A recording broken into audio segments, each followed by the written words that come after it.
Assalamualaikum warahmatullahi wabarakatuh. Perkenalkan, nama saya Sultan Sutriswardi. Pada kesempatan kali ini saya akan mempresentasikan hasil proyek ujian akhir semester ini di mata kuliah pemrograman sisi server. Nah, proyek ini adalah sebuah RESTful API untuk learning management system. Sederhananya, yang saya bangun menggunakan framework Django dan Django Ninja dengan database PostgreSQL, serta sepenuhnya berjalan di atas ekosistem Docker. Nah, video ini akan dibagi menjadi dua sesi utama ya, demo aplikasi selama 5 menit dan dilanjutkan dengan pembedahan code selama 10 menit. Untuk yang pertama, saya akan langsung ke Django administrasi. Kita mulai dari sisi manajerial ya. Di sini saya menggunakan bawaan Django admin sebagai antarmuka untuk instruktur dan administrator. Nah, kita akan melakukan testing CRUD operation. Saya akan mendemonstrasikan untuk menambah course.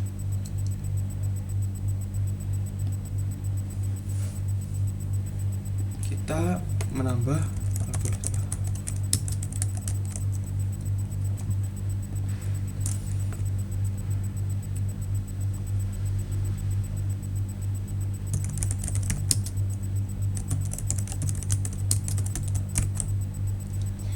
lalu kita beri kategorinya kode ini aja, lalu instrukturnya Sultan sebagai admin. Nah, saya baru saja mendemonstrasikan cara membuat data course baru.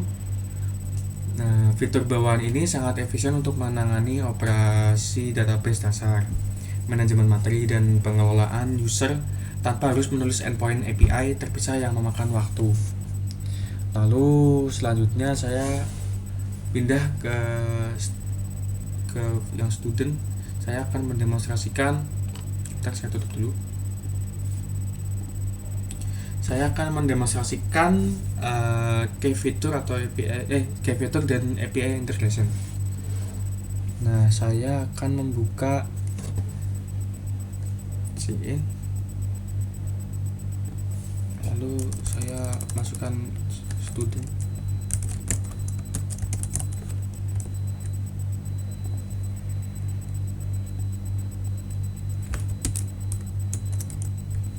Passwordnya saya masukkan juga. Lalu saya di execute. Nah, setelah execute saya copy ini link, saya copy JWT nya.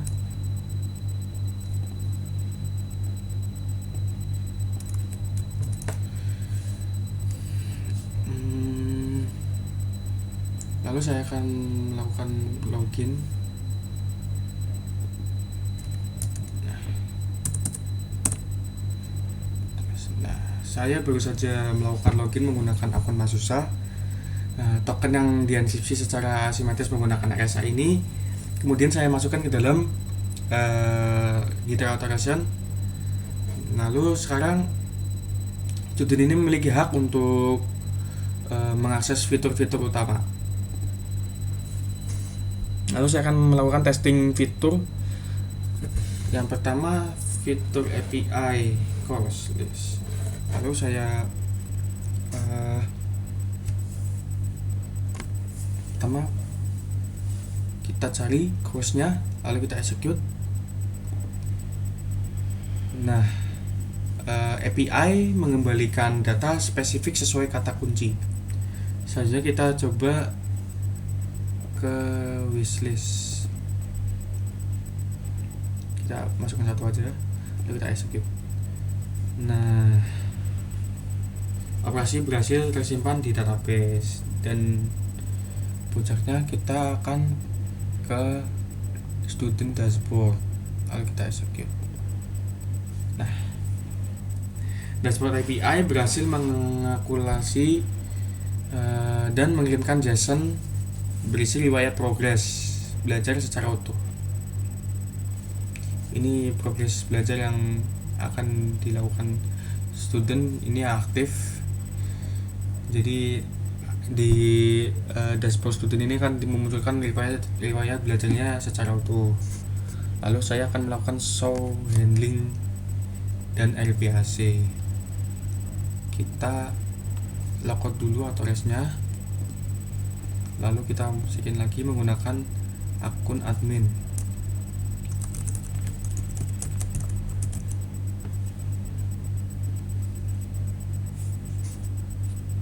Dengan akun admin,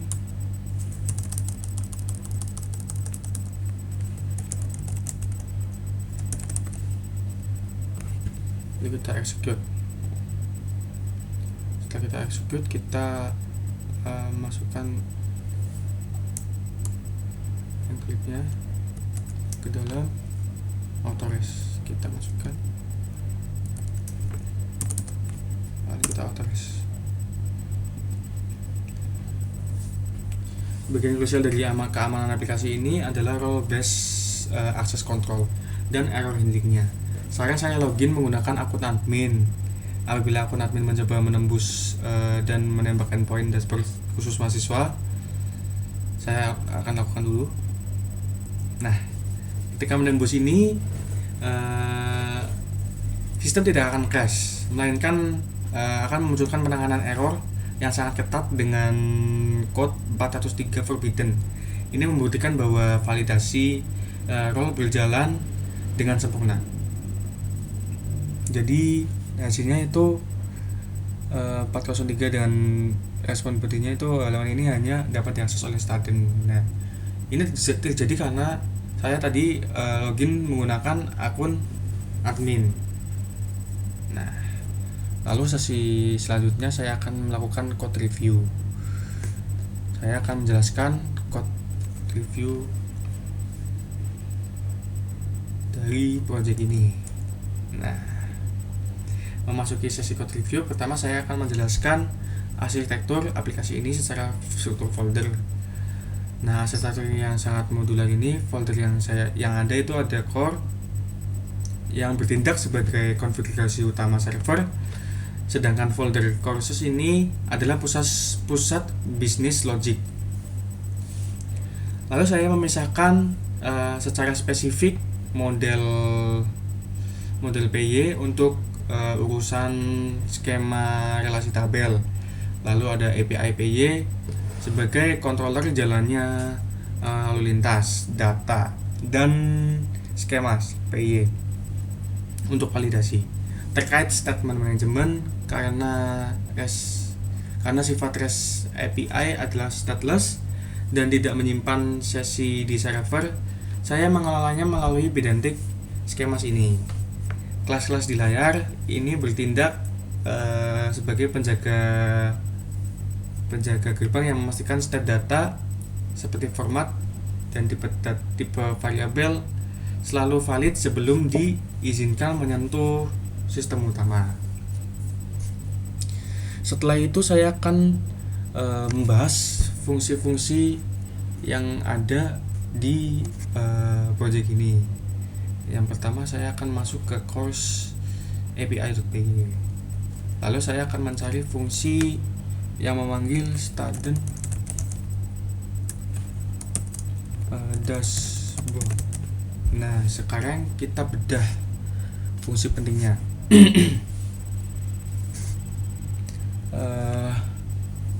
Yang pertama adalah student dashboard. Student dashboard ini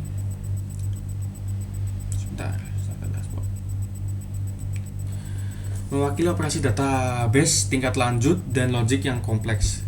Nah, tantangannya adalah merangkum data mahasiswa dari berbagai tabel relasional.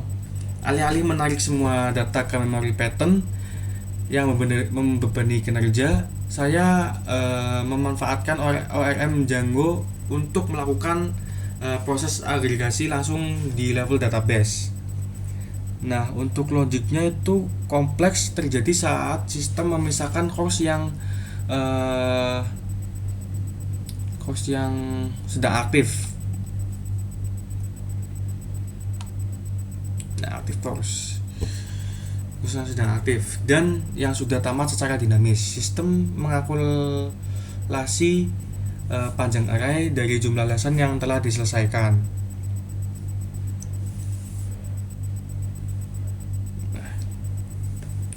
Dan membandingkannya dengan total lesson. Nah, pendekatan ini menghindari n+1 query problem dan menjaga performa sistem tetap ringan.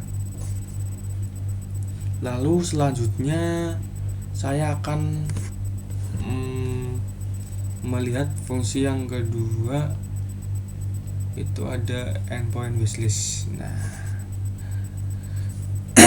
fungsi yang kedua menunjukkan manajemen state mutasi data pada fitur wishlist.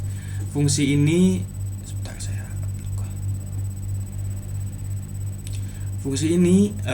mengimplementasikan pada pola toggle state. Saat request masuk, API akan membaca state saat ini di database, apakah course tersebut sudah ada di dalam keranjang atau belum.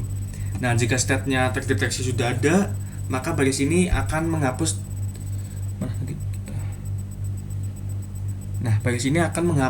data tersebut.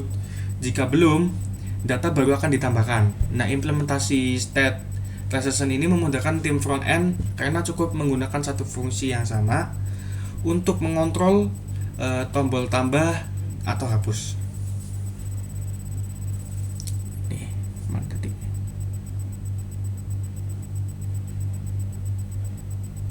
Nah, ini. Selanjutnya saya akan melihat fungsi yang ketiga, itu API Integration Code Security. Saya akan mencari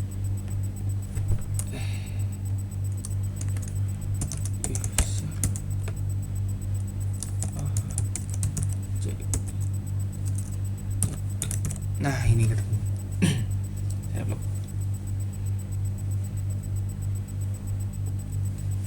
Fungsi ketiga adalah integrasi middleware keamanan. Nah, khususnya itu hak akses atau RBAC. Jadi setiap kali ada akses masuk, saya menyisipkan integrasi sekunder di baris ini. Nah, pada baris code ini akan mengekstrak ID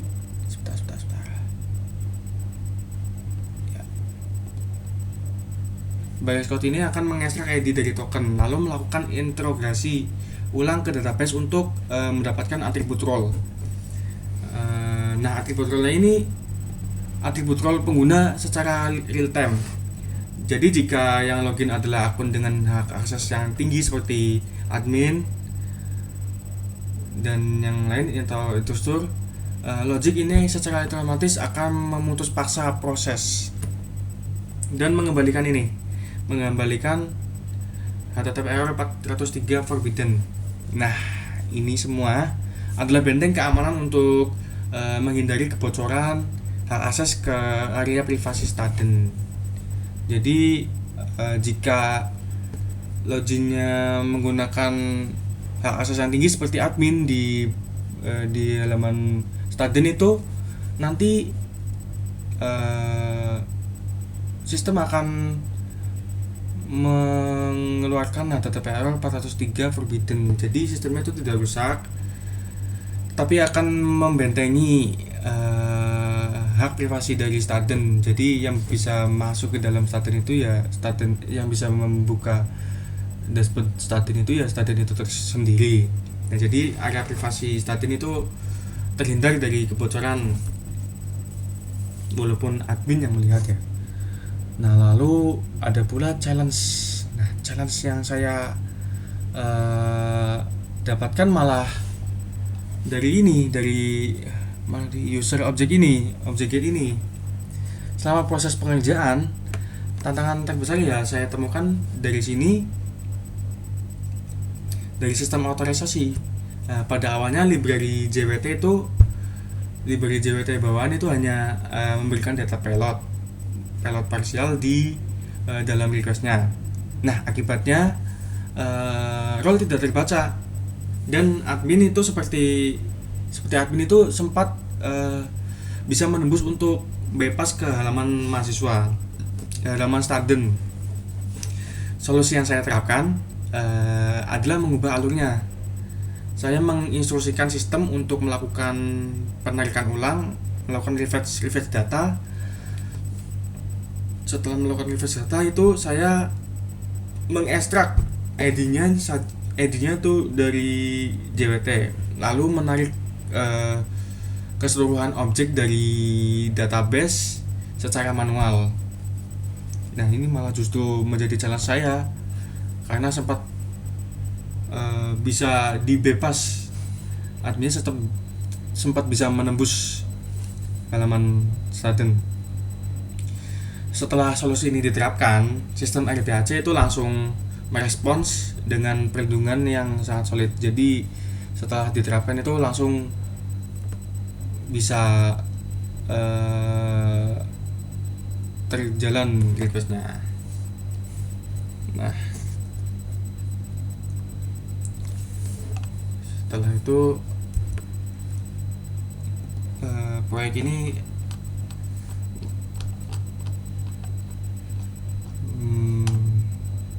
nah, selanjutnya saya akan melakukan learning outcomes atau penutup ya. Jadi proyek ini memberikan banyak capaian pembelajaran untuk saya. Nah, saya itu jadi lebih paham mengenai arsitektur REST API murni cara mengelola validasi secara stateless, serta teknik merancang sistem pembatasan akses RPAC yang tadi yang menjadi challenge untuk saya, yang sangat esensial untuk keamanan. Selain itu, pengalaman mengemas seluruh basis data dan web server menggunakan Docker itu benar-benar memberikan wawasan mengenai modernisasi infrastruktur. Nah, pembelajaran yang komprehensif ini menjadi bekal dan fondasi yang sangat kuat bagi rencana karir saya yang akan berfokus di ranah backend development maupun DevOps ke depannya. Jadi ini sangat membantu pembelajaran saya sih, karena saya terbantu dengan adanya pembelajaran ini. Jadi menjadi jalan saya untuk belajar sisi server ini. Oke, mungkin demikian presentasi dari saya. Jika ada salah kata, saya mohon maaf. Terima kasih atas waktunya. Wassalamualaikum warahmatullahi wabarakatuh.